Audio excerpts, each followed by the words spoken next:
Everybody, welcome back. Episode 13 of the Fast Motor Podcast. Elijah, co-host, and dad, Randy. Starting off with a weekly racing update. Going to start off with Meridian, just kind of like since their season started, I'll start off with Meridian every week. Modifieds had twin mains this week. Brendan Fries and Larry Hull picked up the wins. Bandoleros, they debuted on the season. Tate and Monroe won there. The Hornets, Ron Clausen. Mini stocks were won by Morgan Trammell, and the Thunderdogs by a Thunderdog named Pink Pony. And then they had boat races as well. I forgot to look up the winner of that, but boat races are just entertainment value. Going to some wing sprint stuff. High limit at Lucas Oil. Kerry Madsen started from the pole and won. First time he's won a national sprint car race in 5 years, so pretty cool to see him back, the Madman. The Outlaws at Hobstadt, barn burner, kind of there, and Tyler Courtney ended up getting the win in his home state of Indiana. CRA back in action. They were out at Central Arizona. RJ Johnson won night number 1, and then Kevin Thomas Jr. won the second night. He was running a team car to RJ, and RJ held him off on night 1, and KTJ was not going to be denied on night number 2. The All-Star Sprints, they were out at Atomic. Cale Thomas picked up the victory there. Some more wing sprint action in the NARC series at Thunderbolt. Justin Sanders got his first victory of the year. And then the Ultimate Sprint Car Series ran alongside them. Ryan Bernal, another win with the Ultimate Sprint Car Series out west. So, he's got a handle on that competition right now. The IHRA Stock Car Series back in action down at Cordele in Georgia. The Prolates, Casey Roderick got the win there. And then the Sportsman was Tate Fogelman, who's got some NASCAR experience. He got the win there. Another good car count for them. So fun to watch that series kind of grow. 500 Sprint Car Tour out at Anderson, their first event of the year. Cody Swanson went flag to flag, wire to wire on that one. Bowman Gray Stadium opened up as well with the Hayes Jewelers 200. And Tim Brown running the old school blue number 83 Hayes Jewelers cars. He got the win there, which I don't even know what that brings his total to. I gotta look up those numbers because the battle between him and Burt Myers is pretty fun. And then going to the stuff at Kansas, ARCA, Gio Ruggiero, very controversial win there, causing a spin late in the race and then capitalizing on the late restarts to win. A lot of takes on that one, and I'll just leave it there for now. The O'Reilly race at Kansas, Taylor Gray got the win there. That was a fun one. Kind of Cole Custer was charging late, waiting to see if he was going to get there, and just kind of ran out of time. And then the Cup race, Tyler Reddick, didn't really look like he had the car to beat all day until the end when he ran down Denny. But then Denny got back by him, and late race restarts, different stuff. Looked like Kyle Larson had it won, and Tyler Reddick, hooked up. So good one there. And then rounding out Long Beach Grand Prix, which, Dad, you get to go and spend some time down at the events down there. And Alex Palou, kind of one of the final feathers in his cap on the IndyCar scene, gets the Long Beach Grand Prix win. So a lot of racing always again, and we are in that time of year. Dad, if there's any stories that you kind of wanted to touch on and add. I thought, and I believe this is true, the Tyler Courtney win came at a pretty fierce battle with Buddy Kofoid. Mm-hmm. Is that correct? Yep. Seeing the video, the highlights of it, it just seems like it was a battle. It's interesting, though. It seems more heightened because of the high limit versus outlaw. You just read and you can sense the fans, which is good for both. I think it really brings a lot to the sport. The cup battle. It was Sheldon Creed running him down, though, wasn't it? Did I say Cole Custer? Yeah. Yeah, Sheldon Creed. Sorry. 00 Haas car. Yeah. Wired with Cole Custer. But yes, Sheldon Creed was running them down. But then to go to the cup side, it's really interesting for Reddick to catch Denny and kind of go by him, and then to get run down. And then you kind of saw the same in the restart with Larson getting the lead. Obviously, he said his car was tight. I don't know. It's like the cars are so bound up, and if they miss anything and they have to release that bind, they lose so much speed in that next car because Reddick just threw it in there, and then just you can tell under heavy braking to keep it low, and then but was able to charge up off. Obviously, the conspiracy theories are everywhere of what this means. But then I'll go to Long Beach. I thought what was interesting is really looking at the fans. That's an event. It's an incredible race, obviously, but it's an event, and it was just the broadest, eclectic mix of people, which I think any sanctioning body would just love. You had young kids, you had every race, you had a mixture of, dress codes. Like, it was just broad and it was full. This was a really, I would say it's the busiest I've ever seen it there by far. Wow. I know our friends at the toy truck said the Friday was the busiest Friday they've ever had at any event ever. So they're that show is picking up, and people are looking for events like that. So that was kind of fun. Yeah, no, that's cool. Yeah, when there's a lot of people at a race, it's always good.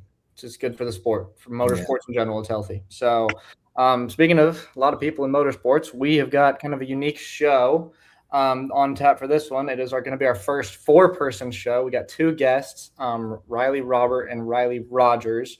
Before I get them in here, I'll give a little background. I met Riley back when I was, 11 or 12 years old.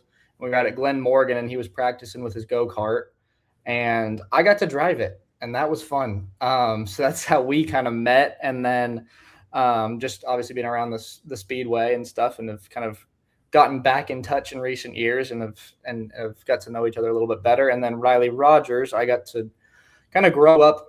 I'd say this loosely because I never met him until we got him on here. But kind of grew up together at arm's length because I had grown up every summer going back to spend 3 weeks to 4 weeks in Idaho and go to that many races every year, and watched him come up through the junior stingers and then in mini stocks and Pepsi sprints and wing sprints, and got to watch him race a whole lot. So going to be fun. So without further ado, the Riley and Riley show. Guys, thanks for coming in. Yeah, thanks for having us. So whoever wants to go first, kind of tee up. We just like to hear everybody's stories of how each of y'all got involved in racing and how, the friendship grew, and kind of just give us some background into all that. Okay, yeah, I can go first. Riley can kind of back a lot of this up, but I started racing. My family raced when I was growing up at Chaparral and Meridian in the future stocks and stuff like that. So I got into it through my family. I started racing go-karts out at Sand Hollow and O'Connor Fieldhouse and things like that. And that's where I met Riley. So Riley and I have known each other since forever. And so that's where I met Riley. We both kind of raced go-karts for a little while until I got up to the junior stingers and into the non-wings and stuff. And he's always him and I have always stayed really close. And as I continued racing non-wings and things, he became kind of my right-hand man, my crew guy, and he's a real stud. So that's where we're at with Riley. I can let him take over and give you his quick background. But yeah, basically, I was grown up into the racing family. My dad raced, I can't remember what they were called back in the day.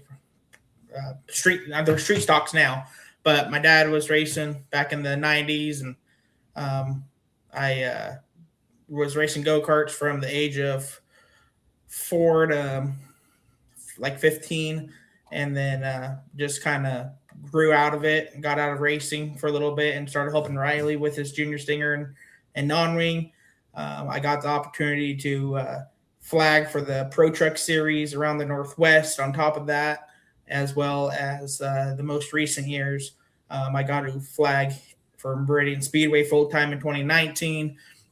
And then starting in 2023, I got to help out at Magic Valley. And I still continue doing that while helping Riley racing the non-wing and his mini stock. Busy. Yeah. So Riley Rogers. Gosh, I gotta figure out how I'm gonna address each of you. So my nickname that Riley and his family has called me is Bobby. Bobby. Okay. So if you want to call me Bobby, call me Bobby. All right, I'll address you as Bobby for the rest of the podcast. So Riley, talk a little bit about your kind of the plans this year, because I understand you're not running the wing car anymore. So kind of talk a little bit about what this season is looking forward. Yeah, so I think most people know, but there's probably a lot of people that don't know. I had a kid this off season, right before the season. So kind of due to that, I had to limit, and I say limit loosely, what we're going to be doing this year. So I got a lot on my plate with the mini stock and the non-wing already. I think we have 33 race weekends scheduled this year just between the two classes. So that's about all I can handle myself. So we're planning on hitting the mini stock and non-wing pretty hard, try to hit all the tracks in the valley as much as we can, and then a little bit out at Tri-Cities for the Fall Classic. And we're working on trying to put together – I've had a street stock sitting in the garage for quite a few years now, and I'm trying to get out there for this year. I just heard about today the Northwest Street Stock Nationals. I didn't even know that was a thing. So pretty pumped about that. We'll see what we can get ready, but yeah, we've got a lot on our plate. Yeah. And then Riley, talk a little bit about your role, because I know that you kind of hinted at the role you have with Magic Valley Speedway, and then talk a little bit about your role helping Riley. And I think I called you Riley again, and I gotta figure out. But it'll be good. No, I thought it was just stud. Stud. That works. That works too. Anyways, yeah. So my role basically helping Riley is I'm the tire guy, kind of. I do, the stagger, tire pressures, check the tire temps. That's my main role. We have our other crew member, a really good friend, Dallas. He's the owner of the mini stock. He helps us constantly out. He puts hours and money into the mini stock for Riley, and so he does all the mechanics side of stuff on the mini stock, and then helps us constantly with the non-wing too. So without him, it would be hard to be at a racetrack too. And then with Magic Valley, I'm basically kind of what Dan did at Meridian was take care of the pits side of things. So I make sure everything runs smoothly in the pit side, make sure all the cars are lined up before they get out to the track. All the people that are heated, that don't like a call, they come yell at me, and I take the heat, unfortunately, but it is what it is. I signed up for it. But yeah, no, that's something I'm really glad to do, especially working at Magic Valley. Dan was giving me the opportunity. Then unfortunately we lost him in 2023. And I'm thankful for Adam and Kelly and Highway 16 LLC for letting me continue doing that while also helping Riley to his races. Yeah, it's cool. Being around racing is always fun. It's always fun. It is. I wish I could be around it more. But every chance I get, I'm there. Yeah. So you guys are running a non-wing sprint car and a mini stock. And I don't know how drastically different of cars you could get. So talk a little bit about the difference in hopping and driving between both of them and in crewing on both of them. I think it'd be good to tell. I mean, our audience is pretty diverse across the country. True. So give a quick little rundown of like the basic rules also of what the cars Pepsi sprints are different than non-wing sprint cars other places in the country. Right. So at Meridian, I would say the main difference between our non-wing class and most non-wing classes around the country is the engine regulations. So we run a 602 crate motor in ours with a Holley 2-barrel carburetor and starters on them, which is kind of unusual for a lot of other sprint car series, specifically non-wings. Most of the series around the country run just basically a couple of maybe ignition rules and then a max cubic inch of 410 cubic inch engine displacement. So it's a lot different here. We basically run a very budget friendly non-wing sprint car class here. And while most classes around the country, they basically run full-blown wing sprint car motors in them, which is tricky to get the power down, but I don't know that we would necessarily – it doesn't make sense for the size of track we run at Meridian anyways. So it's a pretty sweet class. The mini stocks, I would say our rule book is comparable around the country, some small differences, but just a 4-cylinder class. Our car is pretty unique. If you guys haven't seen it, it's a Ford Falcon body on a Merkur XR4 chassis. It's pretty neat, and Dallas has put a lot of work into the motor. He built it himself, so that's kind of Dallas's baby is that mini stock, and he built a hell of a car. So it's a pretty car. Yeah, thank you. So then, talk a little bit about then hopping between driving those two different things, because I mean, obviously it's a 602 motor, so it's not a 410 high RPM like driving super loose on the right rear, but it's still a sprint car, it's still a non-wing sprint car. So hopping between that and a mini stock, talk a little bit about that. Yeah, they're a lot different in the way that they get into the corner and through the corner. It's obviously they put the power to the ground a lot differently, but the main difference for me is getting into and through the corner, because the mini stock we run it all the way up at 8,000 RPM, so it engine brakes pretty hard going into the corners. You can run it just about into the corner all the way on the gas pedal, and the non-wing's a lot different with no aerodynamics or anything, but you got a lot of tire down there, so it's kind of hard for me to totally put it into words, but the non-wing is a lot more technical, while the mini stock is more, I would say, brash and loud, and I would say maybe rough around the edges, but to drive, if that makes sense. Yeah. Mini stock front wheel drive or rear wheel drive? It's rear wheel drive. Okay. So rear wheel drive for her. So I learned the hard way driving a front wheel mini stock a couple years ago. Overcorrected, smacked the wall. Yeah, not a good ideal idea. Yeah, because that's a whole new ball game. So Bobby, talk a little bit about crewing on the two different ones, because I mean you're setting up tires and air pressure and stagger and stuff, which with the sprint car you have a little bit of or no, that's not stagger.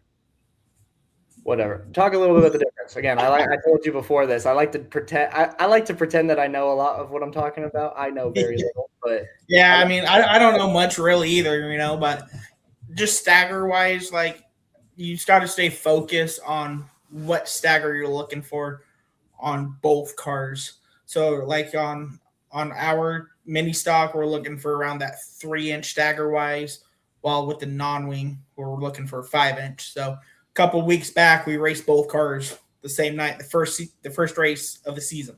We actually raced both cars. So just making sure I stay focused on the stagger, and the tire pressures are huge.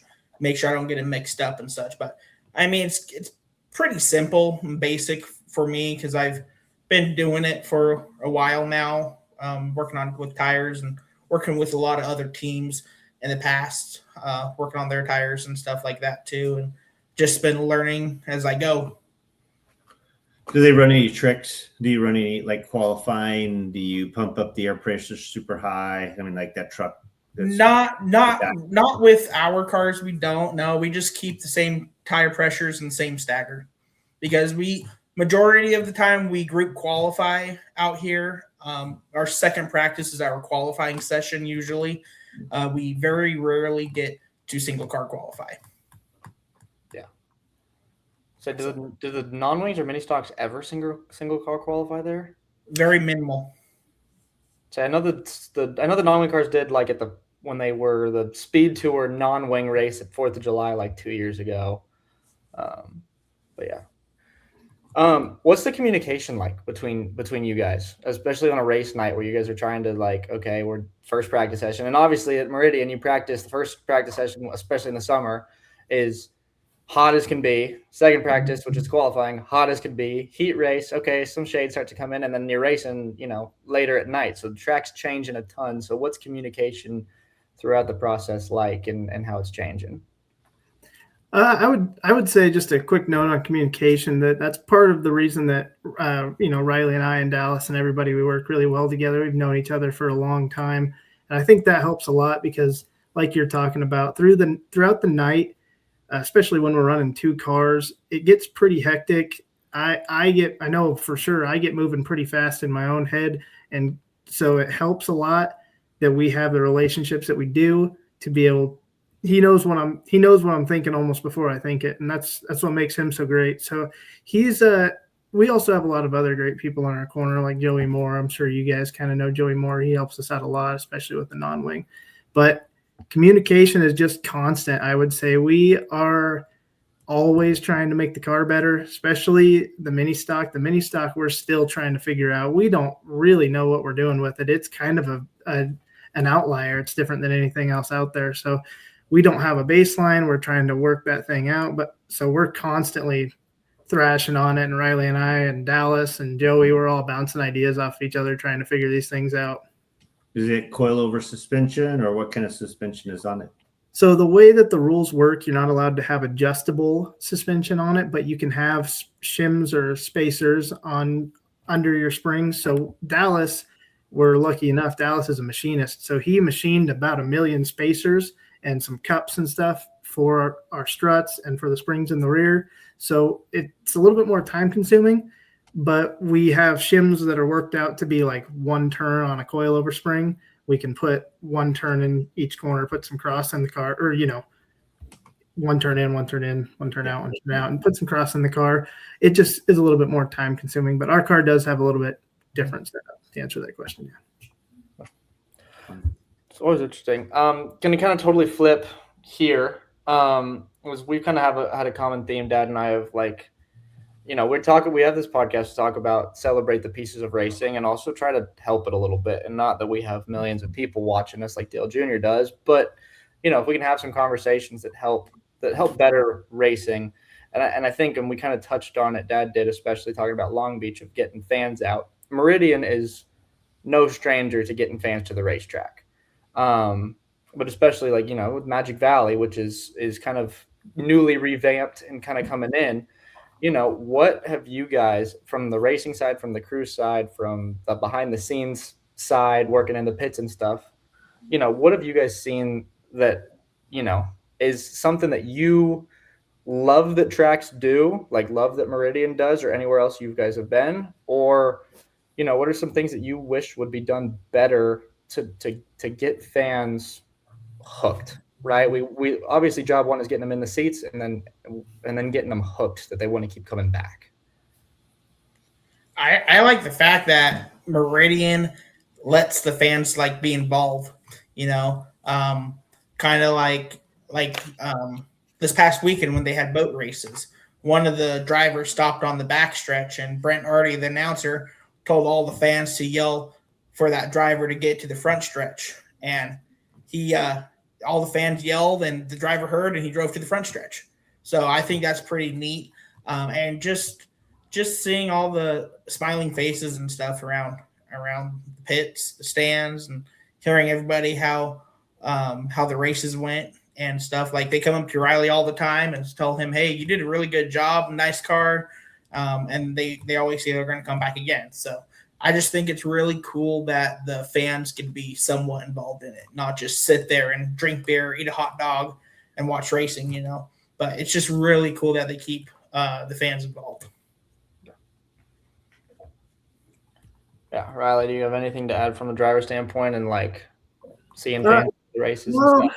Yeah, that's kind of a catch-22 for me. Meridian's really good at advertising the destruction, right? And that fills the seats every time. And as cool as that is, and as much as I love the fireballs and everything, as a race car driver, I want to see fans filling in to watch the race cars just as much. So I think if I could maybe throw in a little bit of input, I'd like to see some more big local races. Maybe not 10 years ago, but in the last 10 years, they've thrown in some big street stock races, some money for a street stock race, maybe some more money for late model races, modifieds, sprint cars. So I think I'd like to see some maybe longer races and with some money thrown in, which I think Adam at Meridian's trying to do. There's a 100-lap mini stock race coming up in July. There's the Northwest Street Stock. What did I call that a minute ago? Nationals. There you go. So they're trying to throw some big races in there. That's what I like to see. So like I said, kind of a catch-22 with the destruction and stuff. It fills the seats, gets people there to watch us race, but at the same time, I don't know. Yeah. No, I mean, we're all racing purists here. Like, you see the appeal of the crashes and the stuff. And we had Adam on our third episode. He's like, people are there, and you can bank with the show at Meridian. People are going to see either a great race, a great finish, a great pass, or a great crash. The crash, people like to see the crash as much as real racers hate it, but they like it. But the shows, like you said, like you can build these kind of short track, big shows that like feel like, okay, there's something important here. Like these guys are racing for something big. I feel like there's some gravity to that as well. That'll kind of pull some people in. One thing, especially you two being around that scene a lot, because I know that Meridian and Magic Valley obviously are kind of our team effort. Mm-hmm. And then you've got this new track at the mill, which has kind of been going. Do you guys, from an outside perspective, see any potential there in terms of growing that scene? Because you got 3 tracks, and the mill's a cool place. I don't know how willing they are to work. I don't know all the gory details of it. But from you guys, from your side, like, is that something that you'd like to utilize? Do you see that happening? What's that kind of about? Well, so I think they are working with Adam on some scheduling, but there's obviously some overlaps. You can't always have separate race weekends. There's going to be some that overlap, but I personally think they are working as hard as they can with Adam. There's a couple of big races, unfortunately, this year that the mill put up on big races at Meridian too. And like I think there's one big race in Twin as well that overlaps with another big race at the mill. So that portion kind of sucks because there's some drivers out there that want to be at both, but you can only be at one. Yeah. So you got to choose which one you want to go to. Yeah, it seems like that's always been the case in Idaho, sadly. Yeah. That it's too small. You can go to North Carolina and everybody knows what night of week that track runs. And they become known for it. And you certainly don't ever go head to head on a weekend. No. You don't want race fans having to make a choice. Like they want to go to a racetrack, so give them a track and get a great race and get an opportunity, but don't make them choose, because then they fall out of a rhythm, so to speak, right? Then they have a weekend where they get to say, all right, I just like the mill. I mean, we want race fans. That's too bad to hear. And that's the one hard thing about Magic Valley too is, we're working better at it as the years go on, but like in 2023 and 2024, we were getting no fans at all because everyone thought Eddie still ran the track, Not a lot of people didn't like Eddie. Some people like Eddie McKean, but a lot of people said, no, we don't want to go because Eddie runs the track. But then once Adam hands out tickets to everybody, they come and then they're like, oh, this actually runs a lot better. We're going to come back. So, so I think just the overlaps is what kind of hurts the fans too, and the drivers. Like I said, they want to be in 2 places at once, basically. Yeah. I think that like you said, like the overlap is what kills it. And I think that, we talk a little bit about like High Limit versus the Outlaws and that whole divide. Mm-hmm. High Limit came into the Outlaws, didn't schedule over any Knoxville weekends, any like Kings Royal, didn't schedule over any of their big events. And I think that that's the way. If you're going to be new and start something, that's the way you have to do it if you really care about motorsport growth. Exactly. Or if you're just looking for, hey, we're going to come in and make some money on this or whatever, or hey, this is fun and I don't really care, whatever. But if you really care about the growth of the sport, I think that there's a way to approach it. Hopefully they can sort it out, because I think that there's some real potential there. And I kind of saw it in the legend car deal where they ran the track challenge, whatever, last year. I'd love to see that with more types of cars. See some guys be able to go to some different places and kind of do some events like that. And that kind of hints at what Riley was talking about with the big events, big short track racing events. Like that would, those would be some really cool, like Triple Crown type deals. It would be awesome to have a weekend that way. Yeah. Have a Friday night at one and have a Saturday night at the other. Yeah. I remember, I don't know what year it was. Randy, you can probably pitch in on this, but when they ran the sprint cars down in Salt Lake one night, went to Twin Falls one night, and then went to Meridian one night. Yeah. I wish we could go back to that, with the sprint cars, with mini stocks, with street stocks, that would be pretty cool to see come back for sure. I do have a quick point on that too. Something that would help out for us, especially talking about the mill, and I'm sure I'm not the only driver that's kind of in this boat, is our non-wing class. One more kind of different rule that I think we might have than some other non-wing classes around the nation is we have to run 4 nights on our tires. So if we're scheduling in one race at the mill per year in the non-wings, and we already dedicated our 4 races to a Meridian schedule, then it's hard for us to break out of that cycle and want to go put laps at the mill on our set of tires and then come back a race down on the tires to Meridian. So I almost think if they're trying to incorporate our non-wings into a schedule over there, it'd be better to ramp it up a little bit and try to get a few more races, maybe make a championship out of it to try to motivate guys to show up, because I'd love to make it. We probably will race the non-wing there this year for, I think, their 1 or 2 scheduled races. It's just we're probably going to run the practice tires down there. Don't know that we'll be what we'll really have for them, but it's I think it would help for us with our tire situation and our rules package to maybe schedule even a few more races. Sometimes I think more is better. That would be a question I would ask. Like, when I grew up, the more we could race, the better. Like, I mean, if I could race, I mean, at one point, like late models raced every weekend at Meridian Speedway. Like that was just late model. I mean, at that time, the classes were limited. So you had a mini stock class, like the old VW Bugs. Then you had, like a more of a jalopy or a limit. And then you had a limited that was kind of in between. So the jalopies were more street stock based. And then you kind of had the limiteds, which is probably more street stock today of what they are. And then you had like a junior stock. And then you had a late model. And that's all that ran. But those same classes ran every week. Now, which is really hard for me, is people who go, we're going to go camping this weekend. We're not even going to race, even when their cars are racing that weekend. Like, I can't fathom that. Just that, and has became more. I hear a lot more of that. So you as a racer, is that you? Do you guys kind of pick and choose how many races a year you want to run because of the classes you run? Maybe have more off weekends, or would you like more racing?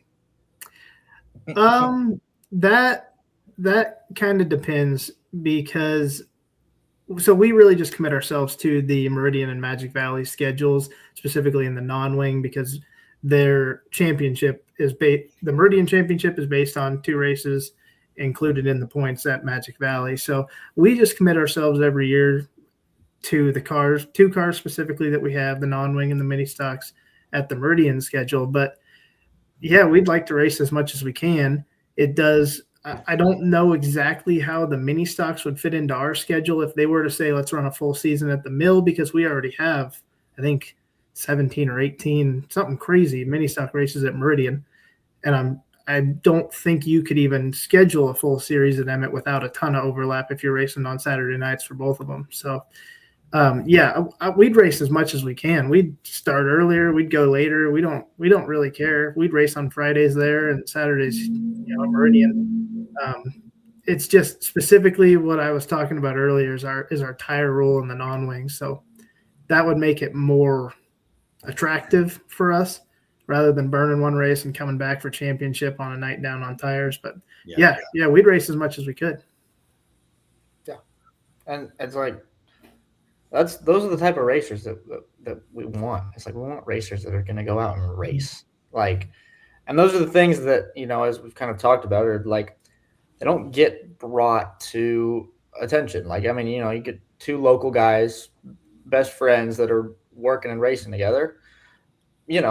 That's something that deserves to be celebrated. You guys are racing as much as you can. You guys are doing different things around the track. Like, I wanted, at least before, I mean, I'm not saying we're wrapping up here, but before we get done, I want to commend both of you guys for just your dedication to short track racing. So, like, that's huge. So thank you guys for that.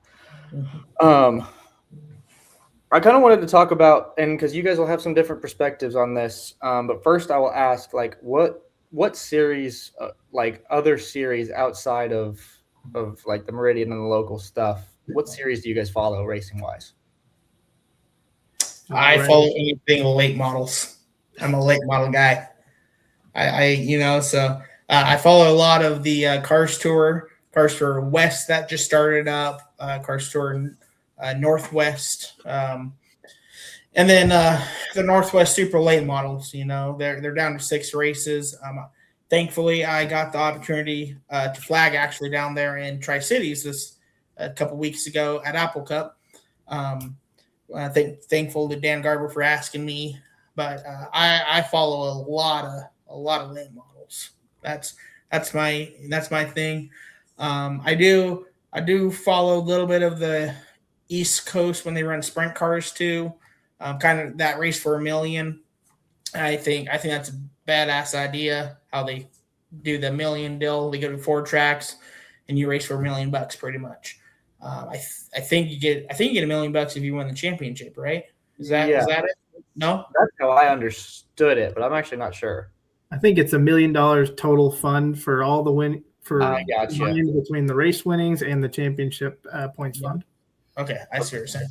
Because I was wondering how that was going to work if, like, with Brian, just demolishing his car. It's like if he can't win the championship and win the $1 million, a lot of cars are going to start falling off and not going to those races. So they're just going to be big payoff races every time they go to those 4. I see, and then there'll be a points fund. Yep. Yeah, and like I said, late models is my thing. And as you know, Elijah, I go down to Florida for the Derby every December. So, and hopefully this year you'll get to join me. Yeah, hopefully. Yeah, for me, I really just follow. I love all sorts of race cars and everything, but I really just follow sprint cars, pavement sprint cars around the country. I love keeping up with the 500 Sprint Car Tour and the Southwest Sprint Car Tour, or is that what it's called? I don't Southern. Now I'm drawing a blank. Yeah, there's a ton of different cars down there in Florida, but yeah, I think that's mostly built off of the respect that I have for a lot of the drivers that race those series, the Bobby Santos, the Cody Swanson, the Tyler Rorigs. Those guys are just incredible drivers, and they're just like what you're talking about. They're racing different cars on short tracks all around the country every weekend. So I respect the heck out of those guys. I kind of follow those guys. Okay. So that'll kind of lead me into what I wanted to get at, and I kind of wanted to hear what you guys followed so we could kind of have a deeper conversation about it. But that sprint for the $1 million, right? Mm-hmm. They went down to 5 flags. And I will say the one complaint, and I know Dad and I kind of share, and I hate to say complaint because, we don't want to bash on any kind of racing. But I am watching that race from my home just outside of Nashville, Tennessee, and trying to stay up and watch it. And I'm like, shoot, it's 11 o'clock here, and they're just finishing the dang dash. Meridian does a phenomenal job of running an efficient show. Is a long show like that, does it benefit the drivers that much? Because that's usually the excuse that they give is like, oh, they need time to work on their cars and stuff. Does it really make that much of a difference? I personally wouldn't say so, and I think so. Like I said before, we're still kind of learning, but one thing that Joey Moore's kind of hammered into me is we don't make 10 adjustments at a time in between sessions, or we can't chase what helped and what hurt us. So we make 1 or 2 adjustments. That obviously doesn't take that much time. I can't stand sitting in the trailer. I don't like drag racing for that reason. I can't stand sitting in the trailer waiting my turn for 6 hours to run for 10 seconds. So I don't know that it helps personally. I prefer a fast-paced show, keep the cars on the track, and that's my preference. We thought it was interesting. We had was it Matt Weaver telling us about High Limit and how it was designed? Yes. So on the network TV. Yeah. So they designed their schedule so it would fit on network TV from the very beginning. So when it went to FS1, they were already there. Like how they run their show, where their breaks are taken, where they prep the track, how they do it. I mean, they run a show as efficient as anyone, and it's dirt where they have to prep. Where, we're at Five Flags, and this is constructive. This is, they need to hear it from the fans, because like it or not, streaming is going to, you're either going to survive by streaming or, or you're going to lose this battle, like in racing for me. I mean, I love it because we can watch everywhere. We can watch Meridian, we can watch, and in Southern California, my office oversees Ascot, which, I don't know if you guys are too young to even know, but that was like the place of dirt tracks in this country. I mean, you backed them in on a high bank, or not a high bank, but a half mile, dirt. And there's nothing around here. Like racing's gone in California because they basically don't want gassage, and so they'll probably kill everything. But I don't know how dirt cars are going to run electric motors, but they'll probably try to figure it out here, idiots. But they run such an efficient show. And then going there, I started watching hot laps for that sprint car show at 4:30, or qualifying at 4:30 in the afternoon. And then, it took all night, and we need those shows. And I don't like it when we go to a track and we're in the grandstands. Like, give me the next show. I'm not sitting here to just there. I love when races are over at 9:30. And let me go to the pits and chat with my friends about the race. Like, there's just such a different energy that I think, they've got to figure it out. And it was their first one also. It's not fair to say they don't get to practice that. They don't get to go through what's that many cars and the uniqueness of that. And, I'm sure there was lots of learnings. They run the snowball, and they run it, other than tech, they run it super efficient. And I think tech takes days after, but beyond that, they run a great show. So they as a track certainly know what they're doing. The one downside about the snowball this year, I know they were fighting rain and stuff the whole time, but they didn't start the pro late model race on Saturday till 1:30 in the morning. Yeah. And the race finally got over at 4 in the morning. And they wanted everybody, like all the crews and drivers and stuff, back the next day at 8 a.m.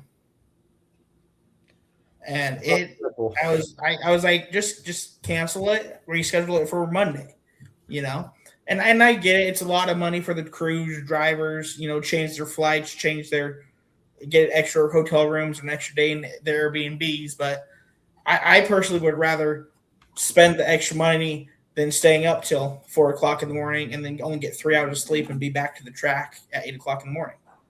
If it makes you feel any better, I did it with you. I did it from my living room couch, but I stayed up and watched. You got to lay down, bud. I had to stand up. But it was worth it to me. Yeah, the rain deal is tough. I think that the best rain out that I've ever had was 1 year. The reason I ended up here was my wife and girlfriend at the time went to Belmont University in Nashville, and so I'd come to visit, and I'd always schedule my visits around All American 400 weekend because I'm like, hey, I'm coming to town, and hey, there's this race, like, let's go. And so I always had to leave Sunday to be back in California for baseball practice and on Monday at JUCO. But 1 year there was a bunch of rain coming in on Sunday, and so instead of running like the street stocks, the compacts, and the pro lates on Saturday and then the super lates on Sunday, they bumped the schedule early. So they ran compacts street stocks, pro lates, and the super lates all on Saturday. So I got to see all of them. So, you know, I don't know if it's always realistic, especially with an event like the Snowball, with so much going into it. But with the forecast of rain of like, hey, pushing the show up. If you have a multi-day show, if you have the room, the Snowball, I don't think it's possible. But, you know, sometimes it's tricky, right? Like they all have their, you know, business case of what they can do, what they promised, legalities of tickets that are pre-sold, what the policies are on those. You know, we're in a litigious society, so you know rain is never easy. Like how everybody gets through the rain is one thing, but when there's no rain and it's a standard show, that thing should be efficient and run well. And if you can't get your car up there because something's wrong with it, it's likely going to break down anyway, and then just cause a yellow, and that just makes me mad also. So like, you know, I mean, in reality, if you're working on your car so hard that because you're trying to fix something, there's a pretty good chance it's not going to work. I mean, I love it for the big shows. Build in a little buffer so everybody has time, and they have a lot of mechanical issues on those cars at Five Flags. I mean, I don't know if it was the big track. I don't know. There was a lot. They harmed a lot of cars, motors, and you know, not during the race issues, just even qualifying and practices, and you know, there was a lot going on. So, you know, like we said, we don't like to talk negative. The show is about trying to find the positives, no matter what they are, and celebrating those. But you know, racing in general, Meridian does such a good job. They prove week in and week out. I'm sure Magic Valley's the same way. They prove week in and week out you can run it and run it efficient. Yep. And don't get me wrong, I wasn't trying to badmouth. No, I know you weren't. Flags, you know, they do a phenomenal job. They get the show in. They got the show in, and the past 2 years I've gone, it's been nothing but great opportunities I've had just to be there. Everyone's friendly, which is weird at a racetrack, but yeah, no, it's Five Flags is one of my favorite tracks, and I'm hoping to make it to Nashville this year for the All-American 400. So we'll see if I can make it happen. But it just depends on work, though, you know? Yeah, I know. All adults got jobs. So Riley, you've raced everything, right? What do you want to do in the racing world? Like what, you know? That's one of the rapid fire questions. You're getting ahead of it. Well, what I want to do, I mentioned the 500 Sprint Car Tour. One day I want to race the little 500. That's kind of a goal of mine, and I've got kind of a chassis, a starter to start working towards that myself, and just gotta build up a crew. That race takes an army. So I got obviously Riley and Dallas and a bunch of buddies, but it's going to take an army, and we want to build a really good notebook anyways first. So that's part of what Riley does for us. He's the man at taking notes, and without him, we'd be, you know, lost trying to figure out what worked and what didn't. So I want to race the little 500. I want to try something I haven't raced is a Legend, and the reason being is they have car count every weekend. They've got 15, 20 cars, and not every class at Meridian really has that nowadays. When I first started racing the non-wings in 2013, they'd have the Super Sixes and the V8 cars, and then some weekends the Canada Series would come down and we'd have 30 cars, and it was pretty sweet when I started. But the most consistent car count since I've been at Meridian has been the Legends. I'd really like to give those a try. So as far as races around the country, though, I went down to Apple Cup this year. I'd love to race the Fall Classic this year and just try that track out. I really just want to hop in some other series that travel a little bit more and check out some of these bigger, more unique tracks. Yeah, it's fun. I'm finally getting the opportunity to go and see some new and different tracks, and going to a new track is always fun. And I don't know, Bobby, what you're talking about of race fans not being friendly. I've from the fan perspective, everybody's super happy to be at the races. Oh yeah, no, I'm talking about like some of the crew members that are walking through upset with their car. Every fan that I've met at Five Flags, they're glad to be there, you know. Yeah. So like it's just odd being there. I mean, like odd having people nice to you in the pit side. is what kind of I was getting at, you know. Yeah, But, yeah. No, when you cross through those pit gates, usually everybody's high stress, high strung. Yep, exactly. All right. Well, before we dive into anything too deep, because like I said, we try to keep it kind of around an hour. So and now we got two guys to ask the rapid fire questions to, which Dad already ruined one of them, but it's okay. So yeah, I got a series of questions. Barely got a chance to speak on this one. Well, it's 4 people. I mean, we're trying to balance. It's new, uncharted waters for all of us. So I'll ask both of you guys, and you guys can both answer each of these, because it's just an opportunity to kind of talk about some preferences, little personalities of our guests. So first one, pretty standard racing one, favorite track. Ooh, well, as a local guy, I've only raced, I've raced Wenatchee, I've raced Magic Valley, Salt Lake City when it was around, and Meridian. I think that's about it. And I don't beat, as a racer on the track, it's hard to beat Magic Valley. I know it's local and it's kind of crazy to say that, but Magic Valley's sweet.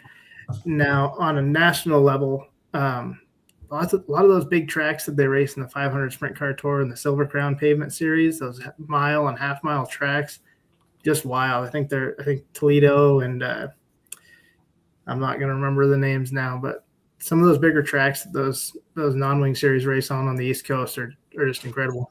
St. Louis is wild. Yeah. I didn't drive it in a Silver Crown car, but I drove it in the truck, and I think I drove it in the Xfinity car. But just long front straightaway, and then real tight corner in 1 and 2, which would be interesting in the Silver Crown car. But 3 and 4 is kind of like Phoenix. It's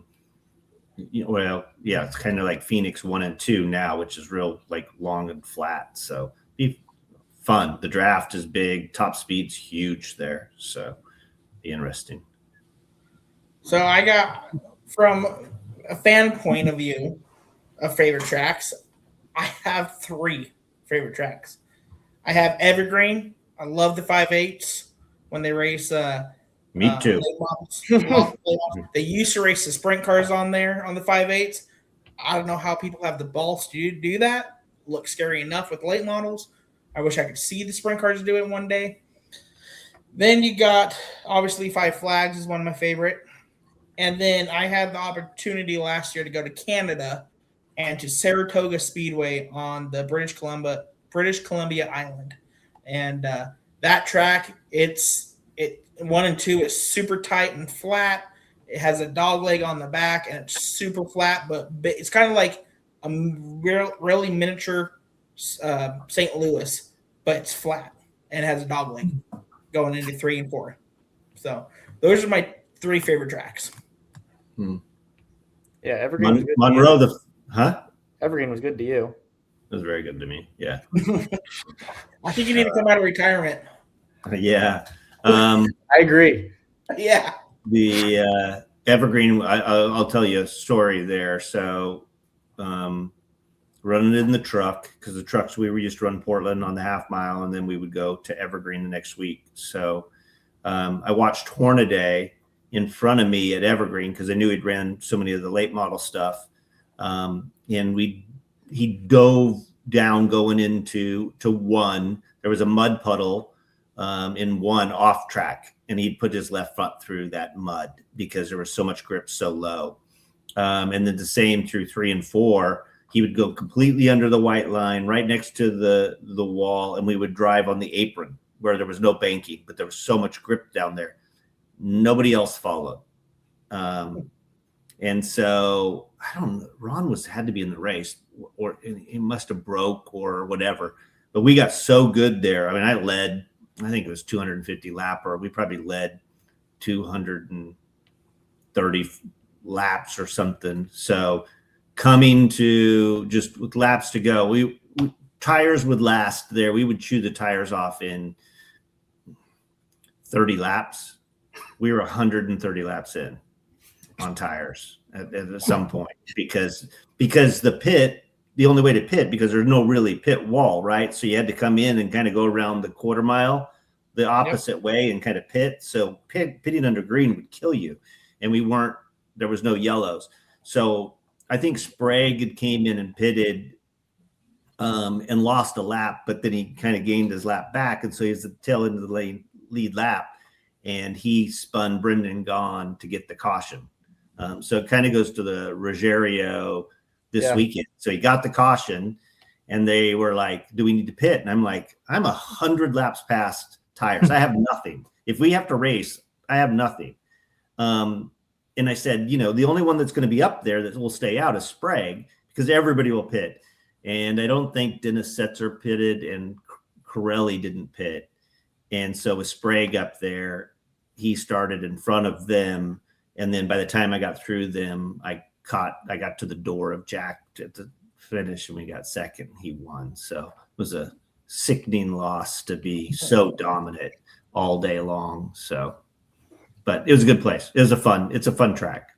Yep. It's one of my favorites. For both of you, the most memorable race that you've watched.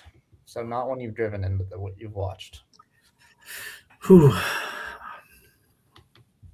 I gotta say, for me, again, Riley's done a lot more traveling, checking out these tracks and stuff than I have. I've never even been to Evergreen, but for me, the Open Wheel Showdown is just gnarly. I think that's a sweet race in Las Vegas. So that's probably the coolest race to watch. And again, some of my all-time favorite drivers, I kind of idolize Bobby Santos, Cody Swanson, Tyler Roark. I get to watch all those guys kind of tear it up down there. So probably the Open Wheel Showdown. That race is sweet. Oh, for me, I got to go back to Evergreen. Summer Showdown 2023. Yeah, 2023. Jonathan Gomez let me had the opportunity to go down there and spot for him, and we were battling up there for the lead, and unfortunately got taken out coming out of 4 and with like 3 laps to go. So unfortunately, but that was probably one of my – it sucks to say one of my favorite races, but it was my first time up there with a big super late model race on a 5/8. That's cool. Your racing heroes growing up? Riley Rogers. For me, I watched my family race as a young kid, my family, and then a close family friend, Roy Kirkland, racing in the street stocks and stuff. I'm really rooted in Meridian Speedway and stuff. So watching those guys race when I was growing up. It was hard to beat Roy Kirkland, man. That dude was. He was like, I mean, he was before you, Elijah, but like he just dominated that stuff. Like he just had and just a great human too. Like he was a great guy. Like just, I don't know. He was fun to watch that era. He'd figured those cars out. Yeah.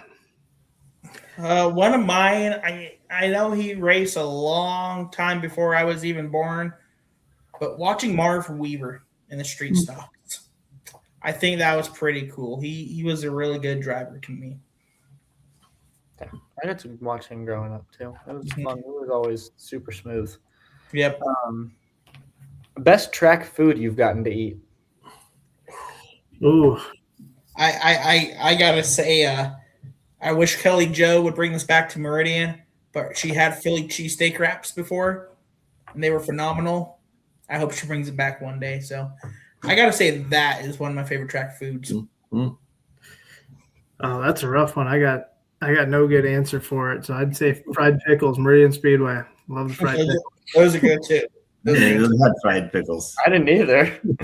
Oh, they have Philly cheesesteak fries down in at Five Flags. I eat like too much of those when I'm down there. Those are really good too. We kind of touched on this a little bit earlier, but we'll try and narrow it down to one. Your favorite current series to watch? For me, it's the 500 Sprint Car Tour. I know I'm broken record, but I just think that's so cool. I love it. I love watching those guys, and I love the variety of tracks too. they raced on all sorts of different stuff. So 500 sprint car tour for me. Again, late models. I gotta say, Cars Tour. Anything Cars Tour. Sprint car wise, I like the high limit. I like the stuff they do. I like the way they run it and all. It's quick, and so those are probably my top two. Yeah, there's a lot of good racing out right now. I mean, racing.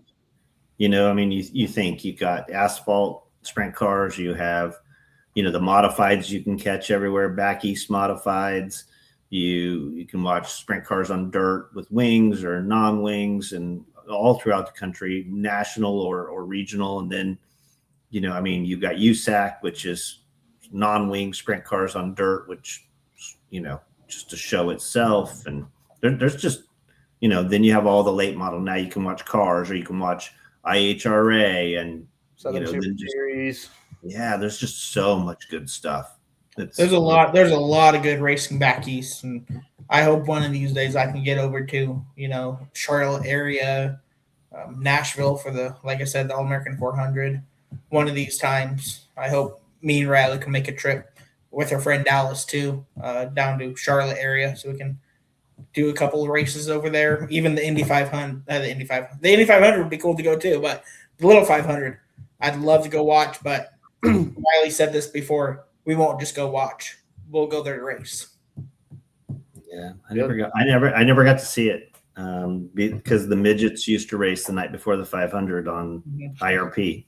So we had a conflicting race, and you were like, it was my goal as a kid. I wanted to race that race because 500 laps on a quarter-mile high bank was just, I don't know. It wasn't even conceivable in my mind of how my head was hurting, on a midget race at 35 laps at Meridian. So like thinking of you could sit there and manhandle a car for that long just was super cool. So that's a bucket list for sure. Hopefully next year. I'm hoping next year I can make it. We'll go meaning behind the car number. The car number started with my mom. My mom, when she was racing future stocks at Meridian, she started off with 00. And then when I got into outlaw karts and stuff, that was the obvious choice, and I've stuck with it ever since. So I've had some different numbers on the cars, racing the wing sprint car for the caps and stuff. But anytime I get a chance, or the car owners give me a choice, we stick 00 on the side. Riley, what about, Bobby and some of your You're good. So when I raced outlaw karts, I started with the number 30 because my ex-stepdad, Steve Spanky Castile, I'm sure Randy knows him, obviously. He was the number 30 in the late model lights back in the day. And so his dad bought my first outlaw kart. So I ran number 30 for the longest time. And then they finally bought me a box stock from beginner box stock. They bought one from the Spires, and it was number 51 already because it was Tristan Spire's old outlaw kart. And I had a favorite baseball player on the Seattle Mariners, Ichiro Suzuki, and he was 51. Probably the most famous 51 there is. Yep. So I stuck with 51 ever since then. So that's basically why I run 51. But like Riley said, it depends on the car owner. I raced that mini stock a couple years ago for the McCalls, and they're number 49, and we just kept the 49 on it because I only raced a handful of times. Yep. Car numbers. Oh, there's always something behind a car number. Yeah. So then, next one was going to be ultimate goal. So we'll let Bobby answer ultimate goal with racing. I do so much, honestly. Probably my ultimate goal would probably just make it NASCAR somehow. Do anything, honestly. Flagging, spotting, crewing on a car. Just to get a NASCAR would be cool. Even if it's the ARCA series, it would still be cool. I would love to flag for the Cars Tour West. Hmm. I think that would be cool. I miss flagging a lot too. So I used to flag all the time, but my main goal, I think, is to make it to some NASCAR sanction type deal. Yeah, for sure. There's a lot of avenues. Yep. Just got to be around it. Exactly. Last one, hardest one for racing people to answer. Favorite hobby outside of racing, if there's time. I guess outside of racing in the off season, it kind of lines up pretty good. I love watching football. I didn't realize you were in Nashville. I'm a big Titans fan, so Okay. I like rooting Titans on. Looking up this year, maybe a little bit. I hope so, but New stadium looks pretty sweet. Who's that? I said the new stadium looks pretty sweet. Oh, yeah. I'm excited for that. So we're gonna have to come visit you. Yeah, that's right. Hey, we have a spare bedroom. There Gotta you go go. with the wife first. Yeah, that's about it for me. I watch football outside of here, and that's about it. For me, anything sports, really, any like football, baseball, basketball. In the wintertime when there's no racing, my thing is spending time with family because I'm so committed to racing in the summertime. Like I do stuff with my family on the weekends I have off, but I don't spend as much time as I probably should when during racing season. It's important. That's good. It's good to have a little bit of balance. Yeah. Well, yeah, that's all I got. Dad, if you want to chime in at all, but just thank you both for coming on. It was fun to get some two different perspectives of guys who've grown up together and just talk racing. Obviously, it's fun to talk racing. So, Absolutely. yeah, Dad, if you want to add anything. No, I just, applaud both of you. I think, Riley, you driving and willing to jump in whatever and just race. I mean, I think that's the heart of all of us. Just want to be behind it. And then you, Bobby, just that you support this, you support the racing from, that the other side. I don't think people probably appreciate the time and the energy it, goes from promoting a racetrack to hiring all the staff to get them to work that have such a passion for the sport and supporting it, in the pit areas and working on the cars and helping. I mean, there's, Riley and others can't do it without the support of the people helping in so many ways. And, I think this celebrates kind of exactly what we want to on the show, which is people who, appreciate the sport and kind of give it their all. I mean, it's the dedication that it takes to race a car at a local level is probably greater than it is on a national level. National level, everybody's paid. It's a job that they all have, and it becomes, part of that life. But at a local level where everybody's probably working a normal job and putting in the hours. I mean, a few weeks ago, we talked, that, their days are full and then they go home and work on a race car all night. So, yeah, paid. So, thank you both. Yeah.